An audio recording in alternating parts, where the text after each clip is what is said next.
Good afternoon everyone. Ready for bio class? Okay, we continue now. Last run पे we study about the nutrition in plants. Photosynthesis की complete process को हमने देखा था, right? How the required raw material reaches up to their target place, मतलब वो leaf तक कैसे पहुँचे थे. उसके बाद हमने देखा था कि all the cells of a leaf is not मतलब लीफ की सभी सेल में फोटोसिंथेसिस नहीं हो रहा था. Only in mesophyllic cells of the leaf photosynthesis is observe because in these cells chlorophyll pigment is present. ठीक है, अब क्लोरोफिल पिगमेंट को हमने देखने के लिए बोला था, वो क्लोरोप्लास्ट प्रेजेंट था. क्लोरोप्लास्ट का डिटेल स्ट्रक्चर हमने देखा था. तो we see the presence of grana thylakoid, है ना. The single lamellae like structure is called as thylakoid and the stack of these lamellae stack of grana is called stack of thylakoid is called as grana, है ना. अब यहाँ पर हमको grana, stroma, thylakoid ये सब कुछ क्लियर हो चुका था, है ना. फिर हमने देखा था photosynthesis completed in 2 steps. One is your light reaction and another one is your dark reaction. Light reaction हो रहा था मेरा उस थाइलेकॉइड के अंदर and dark reaction occur in our stroma part, है ना. उसमें क्या क्या हो रहा था वो भी हमने डिटेल पढ़ लिया था कि लाइट एनर्जी में लाइट रिएक्शन में light energy is absorb and light energy is converted into chemical energy. ठीक है, मतलब मैंने बोला था लाइट एनर्जी को एब्जॉर्ब करके photolysis of water is occur, water molecule टूटता है, oxygen is released out and proton and electrons are released. And by the help of this proton and electron assimilatory power, that means your energy is formed in the form of ATP and NADPH. ठीक है, फिर dark reaction में अपन ने देखा था कि the carbon dioxide is converted into the carbohydrate by utilising the energy form during the light reaction. Light reaction में जो एनर्जी बनी थी उसको यूटिलाइज करके डार्क रिएक्शन में कार्बन डाइऑक्साइड से कार्बोहाइड्रेट बना था. ये जो डार्क रिएक्शन है it is complete a cyclic process, enzymatic process होता है. इसको अपन ने बोला था हमारा कैल्विन साइकिल. और लाइट रिएक्शन को अपन ने बोला था हिल्स रिएक्शन, है ना. ये सारा कुछ हमने वहां पर देख लिया था लास्ट लेक्चर में. Now we continue the very small 2 topics today. First is your factors affecting photosynthesis. Photosynthesis को इफेक्ट करने वाले कौन कौन से इंपॉर्टेंट फैक्टर्स हैं. 4 factors we are discussing here. First is your light, second is your temperature, third is carbon dioxide, and fourth one is your water. We know that the required raw material for photosynthesis is your water and carbon dioxide. So of course these two are important. Next मैं बोल सकती हूँ temperature और light is again important for this particular photosynthesis process. अगर अब मैं पहली बात करती हूँ regarding about our light, मैं इस लाइट के बारे में बात करती हूँ तो light is again important factor which control the rate of photosynthesis. मुझे पता है कि क्लोरोफिल पिगमेंट एक पर्टिकुलर वेवलेंथ की लाइट रेज को रिसीव करता है ना. It receive the visible light only. उसमें हमको विबजियोर 7 कलर स्पेक्ट्रम वो सारा कुछ अपन ने देखा था. तो यहाँ पर ये जो लाइट जो है वो 2 तरीके से इफेक्ट कर सकता है. एक तो intensity of light also affect the rate of photosynthesis and the nature of the light, the quality of the light also affect the rate of photosynthesis. ठीक है, मतलब अब मैं यहाँ बोल रही हूँ अगर मेरे लाइट का इंटेंसिटी कम होता है, if the intensity of light is less, the photosynthesis is again reduced. ठीक है, और वैसे ही मैंने बोला अगर इंटेंसिटी ज्यादा होगा तो रेट ऑफ फोटोसिंथेसिस भी बढ़ेगा. ठीक है, मतलब कह रही हूं मैं इंटेंसिटी कम होगा तो फोटोसिंथेसिस भी कम हो रहा है, इंटेंसिटी बढ़ेगा लाइट का तो रेट ऑफ फोटोसिंथेसिस बढ़ेगा. But it increases or decreases up to a particular limit only. एक लिमिट से कम या ज्यादा अगर इंटेंसिटी होती है तो it inhibit the rate of photosynthesis, मतलब ये फोटोसिंथेसिस को कम कर देता है ना. तो लाइट इंटेंसिटी इंपॉर्टेंट है. अब मैं यहाँ पर बता रही हूँ जब बहुत ज्यादा लाइट की इंटेंसिटी हो जाती है तब क्या होगा, रेट ऑफ फोटोसिंथेसिस देखो मैंने यहाँ बताया कम हो रहा है. एरो इंडिकेट कर रहा है ऊपर नीचे, हाई एंड लो, राइट. यहाँ मैंने बोला if the light intensity is more than we say that the rate of photosynthesis is again reduced. क्यों हो जाता है ऐसा? क्योंकि लाइट इंटेंसिटी जब ज्यादा हो जाती है तब plant become in stress condition, plant stress condition में आ जाता है और उस समय पर फोटो ऑक्सीडेशन का प्रोसेस होना शुरू हो जाता है। फोटो ऑक्सीडेशन मतलब लाइट की प्रेजेंस में, ज्यादा इंटेंसिटी है, ज्यादा लाइट अवेलेबल हो रहा है, तो लाइट के प्रेजेंस में सब्सटेंस धीरे धीरे जो कॉन्स्टिट्यूएंट्स होते हैं वो धीरे धीरे ऑक्सीडाइज्ड होते चले जाते हैं, उसको मैं बोलती हूँ photo oxidation. So high intensity of light is again harmful for photosynthesis and very low intensity of light is again harmful for that photosynthesis। तो एक फैक्टर अपन ने देखा लाइट, जिसमें अपन ने देखा इंटेंसिटी ऑफ लाइट। दूसरा पॉइंट मैं यहाँ बता रही हूँ that is your quality of light. एक मैंने बताया क्वालिटी ऑफ लाइट और दूसरा मैंने बताया इंटेंसिटी ऑफ लाइट। ठीक है, क्वालिटी ऑफ लाइट में मैं पहले भी बता चुकी हूँ आपको, ब्लू और रेड लाइट में द फोटोसिंथेसिस बिकम मैक्सिमम, है ना, और इससे कम वाली लाइट रेज जाएगी तो फोटोसिंथेसिस कम होता जाएगा। बट हमें पता है ग्रीन लाइट जो है रिफ्लेक्ट हो जाती है ना, तो ग्रीन लाइट में फोटोसिंथेसिस नहीं होता है। No photosynthesis is occur in the presence of green light, but in blue and red light the rate of photosynthesis become maximum. ठीक है, तो हमारी क्रॉप फील्ड है, हमारा गार्डन है, तो उसके अंदर हम रेड या ब्लू कलर की लाइट लगाएंगे तो प्लांट जल्दी जल्दी ग्रो होंगे, ज्यादा अच्छा प्रोडक्शन होगा हमारे फॉर्म में। ठीक है, नेक्स्ट हम आते हैं पॉइंट पर, दैट इज योर टेम्परेचर, है ना। अब बताओ लाइट वाले पॉइंट में कोई दिक्कत है?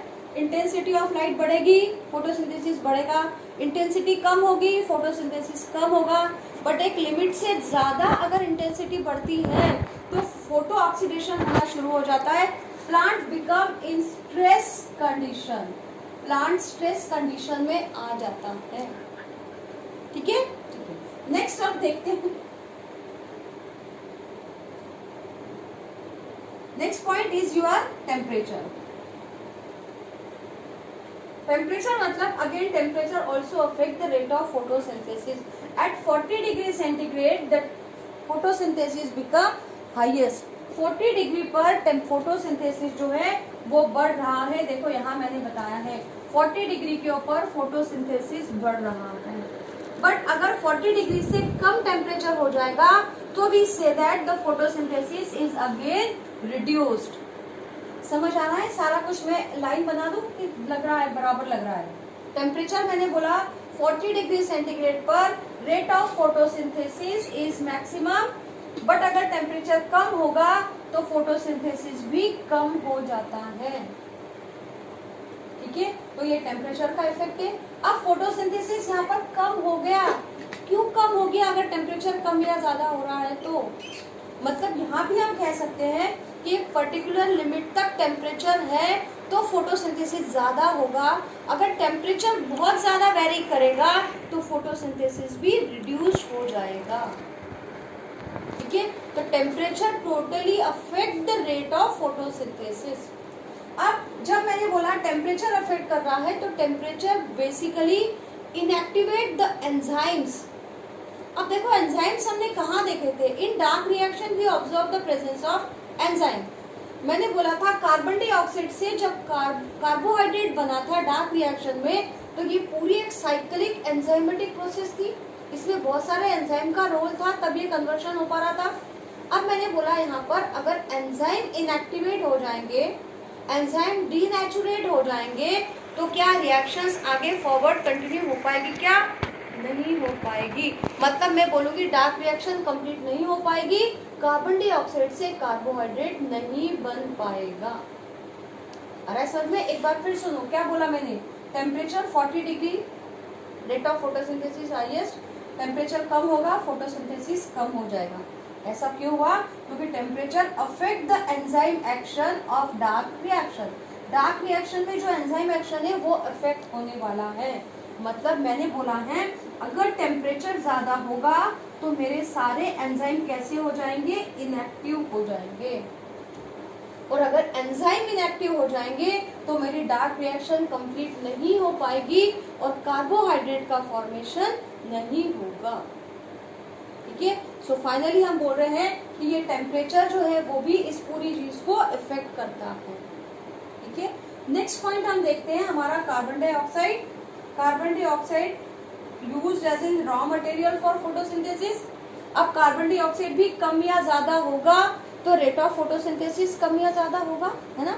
जैसे मैंने बोला कार्बन डाइऑक्साइड ज्यादा होगा तो रेट ऑफ फोटोसिंथेसिस बढ़ेगा, कार्बन डाइऑक्साइड कम है तो rate of photosynthesis is also reduced. But यहाँ मैंने लिखा आगे very high concentration of carbon dioxide is always toxic for the plant. जब कार्बन डाइऑक्साइड का कॉन्सेंट्रेशन ज्यादा हो जाएगा एक लिमिट से तो वो ज्यादा कार्बन डाइऑक्साइड टॉक्सिक हो जाती है प्लांट के लिए, ठीक है।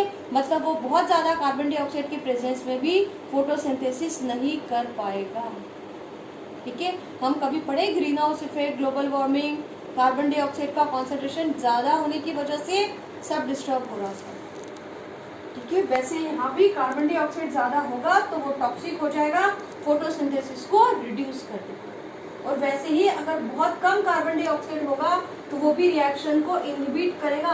रॉ मटेरियल ही नहीं है तो कार्बन डाइऑक्साइड ही नहीं है तो कार्बन डाइऑक्साइड से कार्बोहाइड्रेट कैसे बनेगा, है समझ में। तो कार्बन डाइऑक्साइड अगर बहुत कम होगा तो भी ये इनहिबिट करेगा, and if carbon dioxide is very high then again it become toxic for the plant, है समझ में। मतलब तीनों बातों में हमको यही समझ में आया है कि पानी है, वाटर है, लाइट है, टेम्परेचर है, एक लिमिट से ज्यादा है तो भी गलत है, एक लिमिट से कम है तो भी गलत है। गलत है in the sense it reduces the photosynthesis, it affect the photosynthesis. तो एक मॉडरेट रेट का हमें लाइट भी चाहिए, हमें टेम्परेचर भी चाहिए, हमें कार्बन डाइऑक्साइड का कॉन्सेंट्रेशन भी चाहिए। और सेम वैसे ही we are talking about the water also. Water is again an important raw material for photosynthesis, है ना। रॉ मटेरियल है किसके लिए, फोटोसिंथेसिस के लिए। अब मैं वापस बोलूं अगर पानी कम होगा तो रेट ऑफ फोटोसिंथेसिस भी कम होगा, पानी अगर ज्यादा अवेलेबल होगा तो भी फोटोसिंथेसिस का रेट ज्यादा होगा। पर यहाँ भी हम लिखेंगे अप टू अ लिमिट। बहुत ज्यादा पानी हम अगर दे देंगे प्लांट्स को it become harmful for the plant, और कम पानी देंगे इन the scarcity of water also photosynthesis is affected because raw material is reduced, ठीक है। जैसे हमने यहाँ पर देखा था कार्बन डाइऑक्साइड कम होगा तो भी इनहिबिट करेगा, वैसे ही वाटर कम होगा तो भी वो इनहिबिट करेगा। अब होता क्या है, इन the scarcity of water, in very less concentration of water the stomata become closed. यहाँ मैंने बोला है मेरे स्टोमेटा कैसे हो जाते हैं, बंद हो जाएंगे। And when stomata are closed तो क्या होगा बताओ, loss of water is reduced, transpiration कम हो जाएगा ना।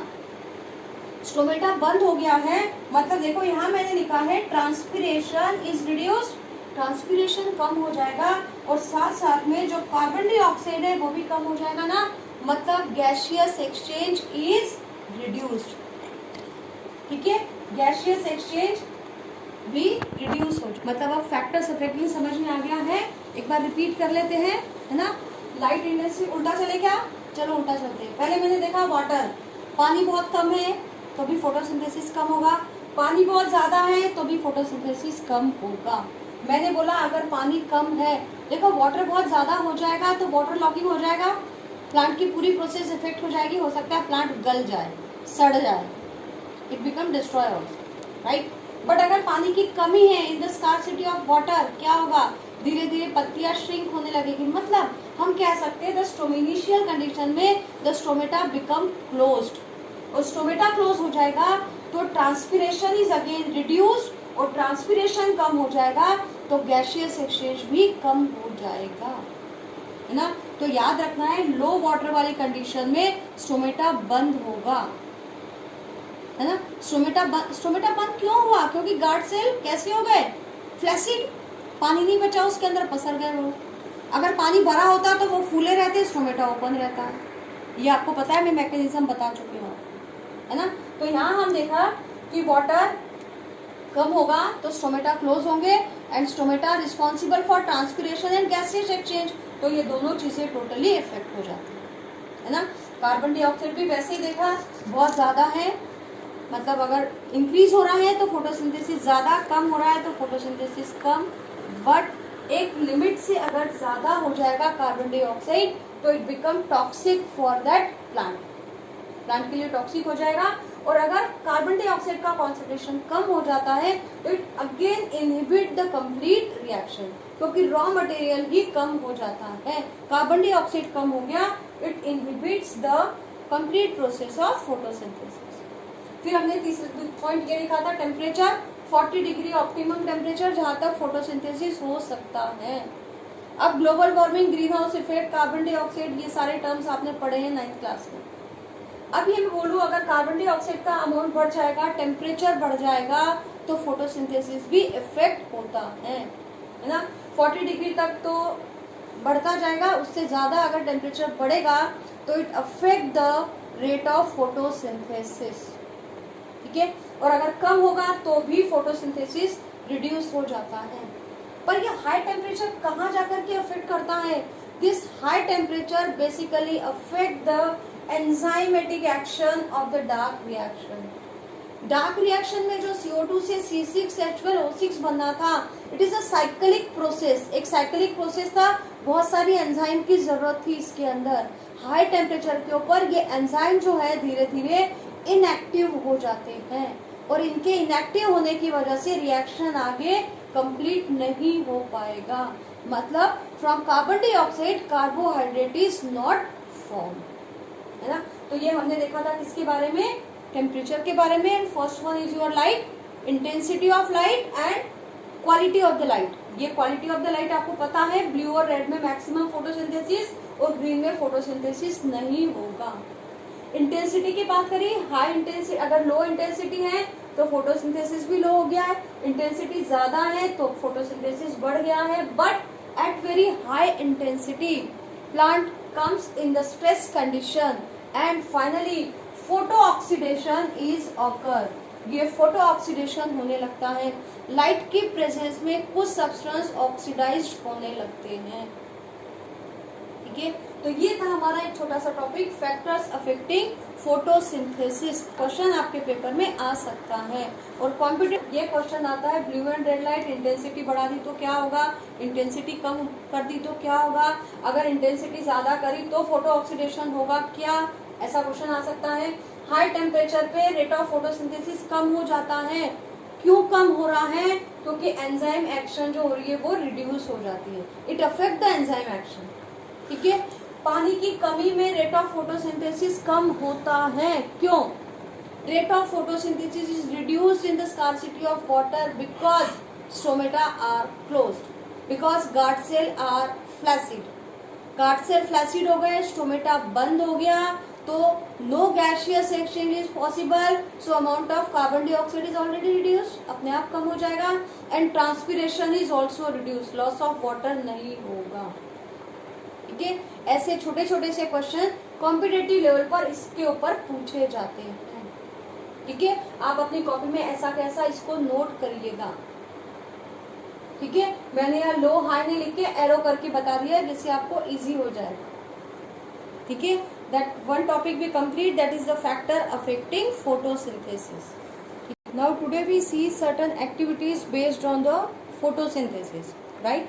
मतलब हम यहाँ देख रहे हैं, we all know that chlorophyll is necessary for photosynthesis. In second activity we say that light is necessary for photosynthesis, and third one more activity we see in which we show that carbon dioxide is also necessary for photosynthesis, ठीक है। In activity पर भी based बहुत सारे questions आते हैं, practical में भी आपको ये एक्टिविटीज होने वाली है, ठीक है। पहले एक मैं एक्टिविटी बता रही हूँ इन विच, जिसमें हम देख रहे हैं chlorophyll is necessary for photosynthesis. इसमें हम देखेंगे we are getting one potted plant which have the variegated leaves. Variegated leaf मतलब मेरे पास ऐसी लीफ है जिसमें ग्रीन और येलो दोनों कलर दिख रहे हैं। We get one potted plant which have the variegated leaf. Variegated leaf मतलब मैं बोलूंगी ऐसी लीफ जिसमें मुझे दोनों कलर दिख रहे हैं, जैसे इन some variety of money plant के पत्ते में मुझे कुछ पार्ट येलो कलर के दिख रहे हैं और कुछ यहाँ पर पार्ट जो है वो मुझे ग्रीन कलर का दिख रहा है ना। ये पार्ट मेरा येलो कलर का है जो मैं रेड कलर का दिखा रही हूँ, और बाकी जगह में जहाँ डॉट डॉट बता रही हूँ ये मेरा ग्रीन कलर का पार्ट है, ठीक है। वेरीगेटेड लीफ मतलब the leaf which shows both the colour green and yellow also, और ग्रीन के साथ कोई और कलर भी हो सकता है। The part of the leaf where green colour is present where chlorophyll pigment is present, ठीक है। और जहाँ क्लोरोफिल पिगमेंट है वहां पे फोटोसिंथेसिस होगा, और जहां फोटोसिंथेसिस हुआ है वहां पर स्टार्च का प्रेजेंस देखने को मिलता है, ठीक है। And we all know the presence of starch is tested by the iodine solution. अगर स्टार्च की प्रेजेंस को मुझे टेस्ट करना है तो मैं वो स्टार्च वाले मटेरियल पर अगर एक बूंद आयोडीन की डालूंगी तो that starch become converted into blue और ब्लैक कलर। अगर वो ब्लू कलर में कन्वर्ट होता है तो मैं बोलूंगी the concentration of starch is less, and when it converted into dark blue colour then we say that, या dark black colour we say that the concentration of starch become more. इतना समझ में आया? फिर से एक बार सुनो। ग्रीन पार्ट है तो क्लोरोफिल प्रेजेंट है, क्लोरोफिल प्रेजेंट है तो फोटोसिंथेसिस होगा, फोटोसिंथेसिस होगा तो स्टार्च बनेगा, और स्टार्च को टेस्ट करने के लिए मैं आयोडीन का यूज करती हूँ। और अगर स्टार्च प्रेजेंट होगा तो कलर चेंज होता है, कैसा होगा? इट बिकम ब्लू और ब्लैक कलर। ब्लू कलर आया तो स्टार्च का कॉन्सेंट्रेशन कम है, और अगर ब्लैक कलर आता है तो स्टार्च का कॉन्सेंट्रेशन ज्यादा होता है। इतना क्लियर? अब इसी कंसेप्ट पर बेस हमारी ये एक्टिविटीज हैं, ठीक है। अब सुनो मैंने क्या क्या किया है। First we take a potted plant with variegated leaf, example मैंने मनी प्लांट लिखा है, ठीक है। अब क्या हुआ इसके बाद? We just keep that plant in dark for 3 to 4 days। मैंने उस प्लांट को एक बंद कमरे में, अंधेरे कमरे में ले जाके रख दिया है 3-4 दिन तक। ऐसा क्यों किया? ऐसा इसलिए किया कि उसको लाइट नहीं मिलेगा, उसके अंदर फोटोसिंथेसिस नहीं होगा तो उसकी लीफ में स्टार्च नहीं होगा। समझ में आया? जो स्टार्च होगा वो प्लांट यूटिलाइज कर लेगा। सो हम क्या लिख रहे हैं यहाँ पे? We keep the plant in dark for 3-4 days। क्यों रखा है? किसके लिए रखा? That become free from starch. उसकी जो लीफ होगी उसमें से स्टार्च जो है वो खत्म हो जाएगा, इट बिकम यूटिलाइज्ड, और नया बनेगा भी नहीं, तो लीफ बिकम स्टार्च फ्री, ठीक है। मैंने यहाँ लिखा है फ्री फ्रॉम द स्टार्च, इसलिए मैंने उसको डार्क में रखा है। अब मैंने क्या किया? Again we keep that whole potted plant in the light for 6 hours। अब मैंने उसी गमले को वापस रख दिया कहाँ पर? लाइट में। कितने घंटे के लिए? 5-6 घंटे के लिए, आप 8 घंटे के लिए भी रख सकते हो। अब जैसे ही we are keeping that plant in the light, it receive the light, carbon dioxide, water and all, तो photosynthesis is continuously occur in that plant। Done। जैसे ही मैंने इसको लाइट के अंदर रख दिया है तो क्या होगा? इसके अंदर फोटोसिंथेसिस होना शुरू हो जाएगा, ठीक है। मतलब अब उस लीफ के पार्ट में स्टार्च का प्रेजेंस मुझे क्लियरली दिखेगा, ठीक है। अब मैंने उसकी एक लीफ को तोड़ लिया है, ठीक है। अब उस पॉटेड प्लांट की एक लीफ को तोड़ के मैंने 2 मिनट के लिए, 1 मिनट के लिए बॉइल्ड वाटर में डिप करके निकाला है। देखो मैंने लिखा है keep the plant in light for 6 hours, then take its leaf and dip in boiled water. Boiled water में डाल के निकाल लिया है ताकि लीफ मेरी सॉफ्ट हो जाए, ठीक है। अब इस सॉफ्ट होने के बाद इस लीफ को मैंने 70% अल्कोहल में बॉइल किया है। अब अल्कोहल में बॉइल करते हैं तो डायरेक्ट अल्कोहल में डाल के गैस पे नहीं रख देना है, बर्नर पे नहीं रखना है। That we keep in the water also. ये मैंने पानी रखा है और इस पानी के अंदर, इसके अंदर एक टेस्ट ट्यूब रखा है और इसके अंदर मैंने अपनी लीफ को डाला है। समझ में आया? Means we heat it, boil it in a water bath. ये मेरा बर्नर लगा हुआ है, ये बीकर है, इसके अंदर क्या है? मेरा पानी है, और ये टेस्ट ट्यूब है, इसके अंदर क्या है? मेरा अल्कोहल है, और ये मेरी वेरीगेटेड लीफ है। कुछ समझ आ रहा है? In that way we boil that kind of leaf in that alcohol. समझ में आया? अब मैं इसको जैसे ही अल्कोहल में बॉइल करूंगी, क्या लिखा है मैंने? Decolourise the leaf. क्वेश्चन पूछा जाता है why you boil the leaf in alcohol. Leaf में बॉइल करने से क्या हुआ? तो यहाँ हम बोलेंगे लीफ में बॉइल करने से लीफ बिकम डीकलराइज्ड। लीफ का कलर जो है वो चला जाता है, क्लोरोफिल डिसॉल्व हो जाएगा, ये अल्कोहल जो है वो आपको ग्रीन कलर का दिखने लगेगा। ठीक है, तो अल्कोहल में बॉईल क्यों किया? ताकि वो डीकलराइज हो जाए। अब इस लीफ को मैं वापस इस अल्कोहल से निकालूंगी और वापस बॉइल वाटर में डिप करूंगी। Again we dip in boiled water to make it soft. ये वापस सॉफ्ट हो जाएगी बॉइल्ड वाटर में डालने पर। अब क्या हुआ? अब मैं इस लीफ के ऊपर आयोडीन का टेस्ट लगाऊंगी। यहाँ तक कहानी समझ में आई? क्या हुआ, क्या किया मैंने? पहले प्लांट को वेरीगेटेड प्लांट लिया, पॉटेड प्लांट, पहले उसको अंधेरे में कमरे में रख दिया, डार्क रूम में। क्यों रखा? डिस्चार्ज द लीफ, है ना, leaf become free from the starch. अब मैंने वापस इसको उठा के उजाले में रख दिया ताकि प्रॉपर फोटोसिंथेसिस हो सके, मैं उतने टाइम पीरियड में स्टार्च के प्रेजेंस को चेक कर सकूं। ठीक है, अब मैंने इसको लाइट में रखा 5-6 घंटे के लिए ताकि फोटोसिंथेसिस हो जाए। अब मैंने क्या किया, इससे एक लीफ को निकाला और बॉइल वाटर में डिप किया ताकि वो सॉफ्ट हो जाए।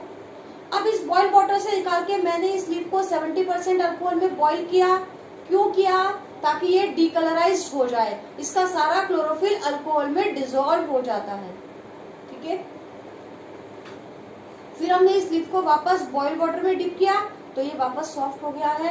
और अब मैंने इस लीफ के ऊपर स्टार्च का टेस्ट किया, आयोडीन की ड्रॉप डाली है। अब इस वेरीगेटेड लीफ पे मैंने आयोडीन की ड्रॉप डालने के बाद मुझे क्या दिखाई देगा? What would be your observation? जो लीफ के ग्रीन कलर का पार्ट था उसमें फोटोसिंथेसिस हुआ, उसमें स्टार्च का फॉर्मेशन हुआ, तो वहां पर आयोडीन का टेस्ट पॉजिटिव आया। मतलब वहां पर का part, green parts of the leaf turns blue और ब्लैक, और जो येलो पार्ट थे उसमें कोई चेंज नहीं हुआ है।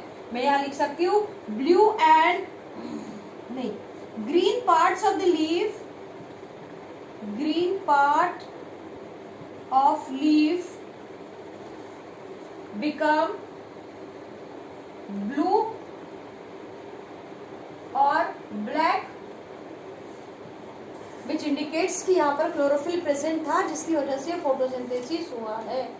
और जो येलो पार्ट था, येलो पार्ट में कोई चेंज देखने को नहीं मिला, नो चेंज। मतलब यहाँ पर स्टार्च नहीं है, यहाँ पर फोटोसिंथेसिस नहीं हुआ है। This experiment indicate that the chlorophyll pigment is necessary for photosynthesis. अगर क्लोरोफिल नहीं होगा तो फोटोसिंथेसिस नहीं होगा। नेक्स्ट एक्टिविटी हमने करा, the light is necessary for photosynthesis. इसमें भी हम कुछ प्रोसेस सेम वैसा ही करते हैं, बट यहाँ हमने कोई एक वेरीगेटेड प्लांट नहीं लिया है, we are taking a simple plant, है ना, जिसकी लीफ बहुत बड़ी बड़ी है। मैंने एक ऐसा प्लांट लिया है जिसकी लीफ सपोज इतनी बड़ी साइज की है। अब मैंने क्या किया, again we keep that plant in the dark for 2 days, तो लीफ कैसी हो जाएगी? स्टार्च फ्री हो जाएगी। फिर मैंने क्या किया, इसकी लीफ की कुछ पार्ट को ऐसे ब्लैक कलर की स्ट्रिप से कवर कर दिया है, ब्लैक पेपर से कवर कर दिया लीफ के इतने पार्ट को। यहाँ क्या लगा दिया? Black pepper. अब क्या होगा? ब्लैक पेपर लगाने से क्या हुआ? That part of leaf not receives the light. Leaf का इतना पार्ट जो है वो लाइट को रिसीव नहीं कर पा रहा है। मतलब इस पार्ट में फोटोसिंथेसिस नहीं होगा, स्टार्च का फॉर्मेशन नहीं होगा, आयोडीन का टेस्ट नेगेटिव होगा। समझ पा रहे हो? तीनों चीजें बार बार वही चीज बोल रही हूँ। यहाँ भी मैंने वही चीज 3 बार बोली थी, यहाँ वापस वही बोल रही हूँ। ठीक है, अब मैंने क्या किया, ये ब्लैक स्ट्रिप लगाने के बाद देखो, पहले पॉटेड प्लांट लिया था ब्रॉड लीफ वाला, उसको अंधेरे में रखा ताकि लीफ बिकम स्टार्च फ्री। फिर उसके ऊपर मैंने एक ब्लैक कलर का पेपर कवर कर दिया। अब इस पॉटेड प्लांट को वापस मैंने रखा है लाइट में 5-6 घंटे के लिए। ये प्लांट कैसा था? Potted plant. इसको मैंने उठा के वापस लाइट में रख दिया, लाइट में रखा तो वापस फोटोसिंथेसिस होगा। ठीक है, अब मैंने क्या किया, इसकी एक लीफ को निकाल के अलग कर दिया जिसके ऊपर मैंने ब्लैक पेपर लगाया था। अब उस ब्लैक पेपर वाली लीफ को मैंने अलग कर दिया है, और इस लीफ के ऊपर जब मैंने आयोडीन का ड्रॉप डाला तो लीफ का इतना पार्ट जो है वो कैसा हो गया? कलरलेस, मतलब यहाँ पर फोटोसिंथेसिस नहीं हुआ। और आयोडीन डालने के बाद ये पार्ट कैसा हो गया, मेरा ब्लू या ब्लैक में कन्वर्ट हो गया, ये वाला पार्ट भी और ये वाला पार्ट भी ब्लू और ब्लैक कलर में कन्वर्ट हो जाता है। समझ में आया है? दोनों ही एक्टिविटी में अपन ने स्टार्च की प्रेजेंस को टेस्ट किया आयोडीन से। ठीक है, क्लियर? यहाँ पर हम एक और एक्टिविटी देखते हैं जिसमें हम इंडिकेट करते हैं कि carbon dioxide is necessary for photosynthesis, कि ये कार्बन डाइऑक्साइड जो है फोटोसिंथेसिस के लिए जरूरी है। यहाँ पर क्या लिया, we are taking one potted plant. यहाँ मैंने एक पॉटेड प्लांट लिया है, सपोज ये इसकी लीफ बनानी है। ठीक है, अब इसकी लीफ के ऊपर मैंने यहाँ पर ऐसा एक उल्टा करके जार रख दिया है। ठीक है, we are keeping one jar on it, glass jar, कांच का से ढक दिया ऊपर। वैसे ही मैंने एक और सेटअप किया है, उसमें भी मैंने ये पॉटेड प्लांट रखा है और इसके ऊपर भी ऐसा ही जार लगा दिया है। ठीक है, कांच का एक जार उल्टा करके रख दिया है। बट इस ए वाली एक्टिविटी के अंदर एक कंडीशन में मैंने यहाँ पर एक छोटी सी प्लेट के अंदर रख दिया था KOH, और बड़ा लिख देती हूँ, KOH रखा था और इसके अंदर नहीं रखा था। अब क्या होगा, यहाँ पर जितनी भी CO2 थी, that CO2 is utilized by the plant, light मुझे यहाँ बाहर से अवेलेबल हो रहा था, क्लोरोफिल पिगमेंट इसके अंदर पहले से प्रेजेंट था, तो इस प्लांट पे फोटोसिंथेसिस हो रहा था। Photosynthesis is occur in that plant. मतलब यहाँ पर मेरा स्टार्च का टेस्ट जो है वो पॉजिटिव दिखेगा यहाँ के प्लांट में।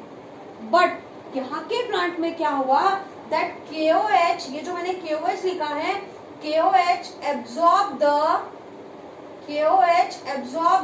कार्बन डाइऑक्साइड, यहाँ की सारी CO2 को ये KOH एब्जॉर्ब कर लेगा। तो अब बताओ इस प्लांट को कार्बन डाइऑक्साइड मिलेगा क्या? नहीं मिलेगा। और कार्बन डाइऑक्साइड नहीं मिलेगा तो यहाँ पर फोटोसिंथेसिस नहीं होगा, फोटोसिंथेसिस नॉट ऑकर। और जो फोटोसिंथेसिस नहीं होगा तो यहाँ पर मेरा स्टार्च का टेस्ट जो है वो कैसा दिखेगा, नेगेटिव दिखेगा। समझ में? तो ये तीन अलग अलग एक्टिविटीज मैंने बताई हैं जिसमें हम इंडिकेट करते हैं कि chlorophyll is necessary for photosynthesis, है ना।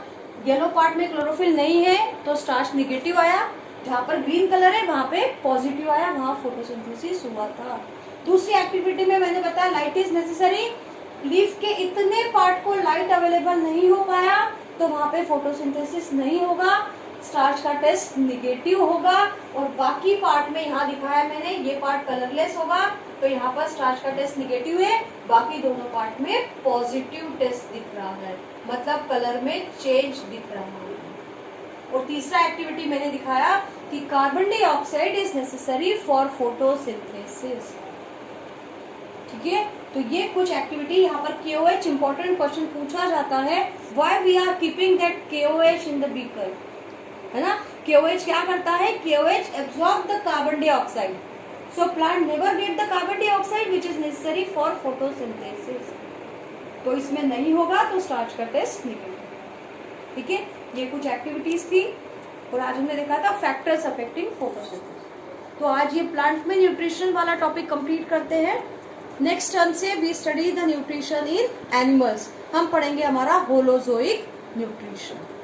ठीक है, थैंक यू।